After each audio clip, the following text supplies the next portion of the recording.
अखेर स्थानिक स्वराज्य संस्थांच्या निवडणुकांचं बिगुल वाजलं। पहिल्या टप्प्यात 246 नगर परिषदा, 42 नगरपंचायतींसाठी 2 डिसेंबरला मतदान, तर 3 डिसेंबरला निकाल लागणार। आचारसंहिताही लागू। निवडणूक आयोग सत्ताधाऱ्यांच्या हाताचं बाहुलं। पत्रकार परिषद पाहून तळपायाची आग मस्तकात गेली। राज ठाकरे संतापले। प्रश्नांची उत्तरं देता येत नसतील तर आयोगाचा उपयोग काय? राज ठाकरेंचा सवाल।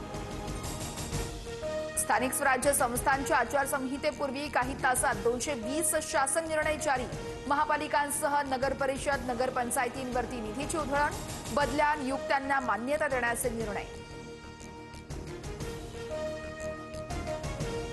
बंजारा शिष्टमंडळाची मुख्यमंत्र्यांसोबत बैठक संपन्न। अनुसूचित जमातीतून आरक्षणाच्या मागणीवरती निवृत्त न्यायाधीशांची समिती नेमणार।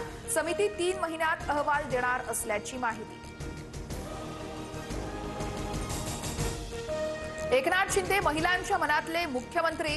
पुस्तक प्रकाशन सोहळ्यामध्ये नीलम गोऱ्हेंकडून कौतुक। गोऱ्हेंनी लिहिलेल्या दाही दिशा पुस्तकाचं प्रकाशन।